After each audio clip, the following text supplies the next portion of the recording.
안녕하세요 여러분, 성공합시다. 자, 오늘은 굉장히 유명한 사건인데요, 성전 미문에서 걷지 못하는 사람이 나음을 받는 장면이에요. 오늘 본문은요, 사도행전에 나오는 첫 번째 치유 이적이에요. 성전 미문에 나면서부터 못 걷는 사람이 사도들에 의해서 예수 그리스도의 이름으로 나음을 받아요. 그 결과 그는 하나님을 찬양하는 참 예배자가 돼요. 우리는 이 일을 통해서 예수님의 사역이 사도들에 의해서 이어지고 있음을 볼 수 있어요. 우리도 나을 준비하고 감동의 현장으로 한번 들어가 볼까요? 1절, 제9시 기도 시간에 베드로와 요한이 성전에 올라갈새.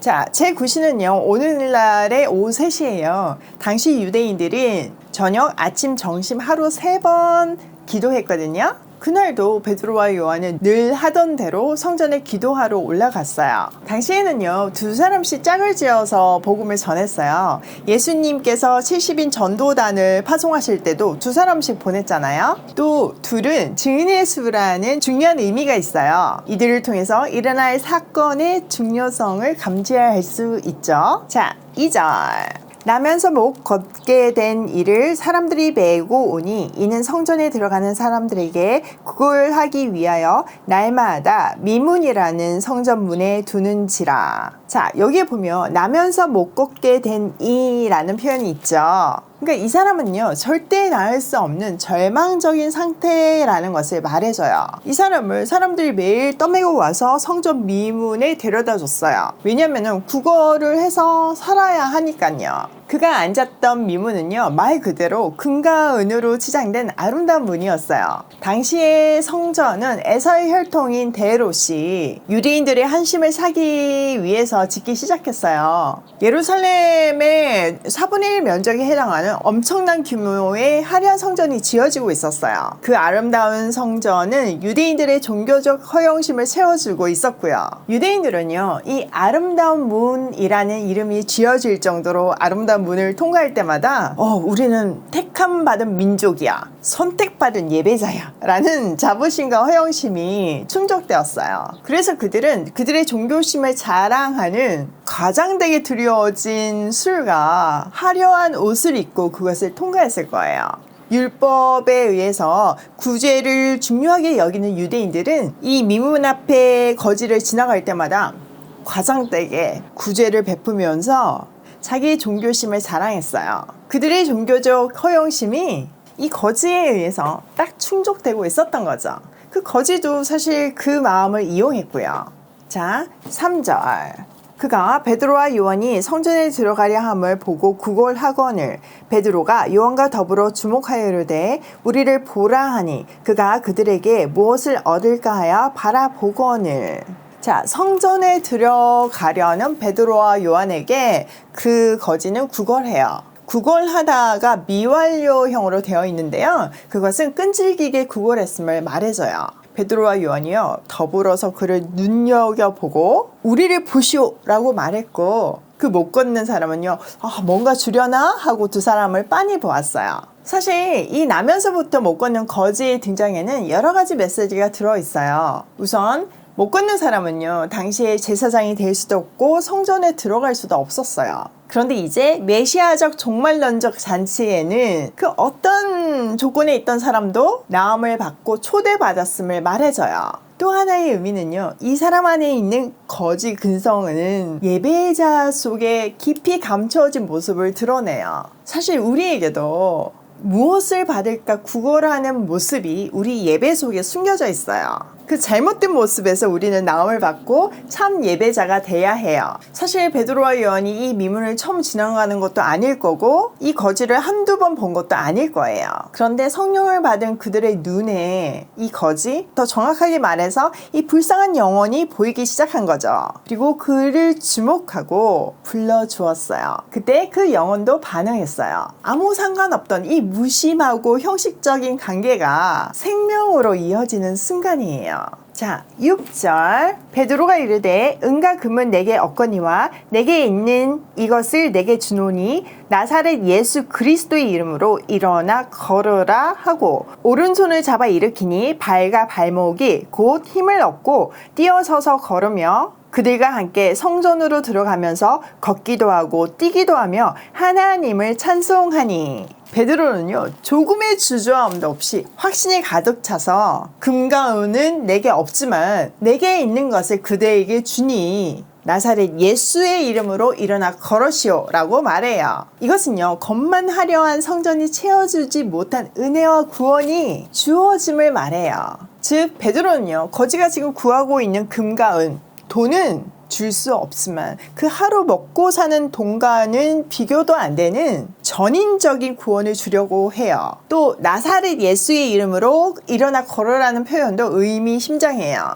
호칭은 언제나 의미를 담고 있기 때문이죠. 그러니까 예수 그리스도의 이름은 그의 권세와 능력을 말하고 있어요. 사도들은 이제 그 권세와 능력의 대리자로서 예수 그리스도의 이름으로 구원을 베풀고 있는 거죠. 사실 제자들은요, 예수님의 치유 사역을 수도 없이 목격했어요. 이제 예수님은 승천하셨지만 그분의 이름으로 제자 가운데 거하시며 역사하심을 보여주고 있어요. 베드로가 그 병자의 오른손을 잡아 일으키자 다리와 발목에 힘을 얻어서 벌떡 일어나서 걸었어요.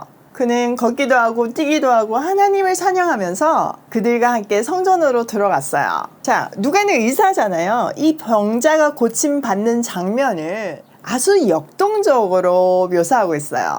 상식적으로는 날 때부터 걷지 못하는 사람이 걷는다는 것은 불가능이죠. 또 낫는다고 해도 제대로 걷고 뛰기까지는 시간이 필요해요. 그런데 예수 그리스도의 이름으로 치유를 받은 그는 즉시로 걷고 뛰었어요. 이것은 하나님이 친히 행하신 기적이라는 것을 말해줘요. 자, 그 거지의 감정을 한번 상상해 보세요. 평생 걷지 못해서 사람들에 의해서 들려져서 미문 앞에 앉아 종교심을 자극하면서 구걸해야지만 살 수 있는 비참한 인생이었어요. 그런데 그가 그 죽음과 절망의 자리에서 일어났어요. 그 간격이 얼마나 컸겠어요. 성령이 임하시고 생명이 그에게 들어가니까 비로소 하나님을 찬송하는 참 예배자가 되었어요. 성전 앞에 숱한 세월을 있었지만 그 안에 들어가 예배자가 된 것은 이것이 처음인 거죠. 자, 9절. 모든 백성이 그 걷는 것과 하나님을 찬송함을 보고 그가 본래 성전 미문에 앉아 구걸하던 사람인 줄 알고 그에게 일어난 일로 인하여 심히 놀랍게 여기며 놀라니라. 모든 백성이요, 이 기적의 장면을 보았어요. 걸어다니고 찬양하는 그 사람이 바로 그 미문 앞에 거지임을 알고 사람들은 놀라고 놀랐어요. 자, 앞에서도 말한 것 같이 이 기적은요, 사도행전에 기록된 사도들의 첫 번째 기적이에요. 이것을 통해서 그들의 사도권을 확정하고 예수 그리스도가 여전히 함께 하심을 보여주고 있어요. 특히 이 첫 번째 기적이 성전에서 일어남으로 해서 새로운 성전 시대가 열렸음을 말하고요. 구약에서 성전은요, 하나님이 거하시는 곳이었어요. 그런데 신약에서는 참 성전이신 예수 그리스도로 대체되고 성령이 거하시는 우리 몸도 성전이 되었어요. 성전 앞에 나면서부터 걷지 못해서 구걸하는 모습은 당시 유대교의 절망적인 상태를 단적으로 보여줘요. 그러나 이제 예수 그리스도의 이름으로 고침을 받고 참 예배가 회복될 것이라는 것을 말해주고 있죠. 이 거지는요, 율법의 규정으로는 성전 안에 들어갈 수도 없고 구걸하지 않고는 삶을 유지할 수도 없는 절망 속에서 살아가고 있는 비참한 인생이었어요. 그런데 예수 그리스도의 이름으로 치유를 받고 구원을 얻었어요. 그리고 참 예배자가 되었어요. 구원의 문이 모든 사람에게 활짝 열렸음을 보여주죠. 오늘 이 말씀으로 성령님은 우리를 묶고 있는 모든 절망의 자리에서 일어나 걸어라고 말씀하세요. 나면서부터 걷지 못하는, 도저히 인간적인 방법으로서는 해결할 수 없는 그 절망의 상태에서 즉시로 걷고 뛰며 하나님을 찬양한 것처럼 우리도 즉시로 절망의 자리에서 일어나 참 예배자가 될 수 있어요. 또 하나는요, 이 거지는 소망도 없고 구원을 받을 거라는 믿음도 없을 뿐만 아니라 이런 일은 상상조차 하지 못했어요. 그러나 성령으로 충만해진 두 사도가 내민 손을 통해서 생명의 삶이 시작되었어요. 자, 그 다음 스텝은 제가 말 안 해도 아시죠?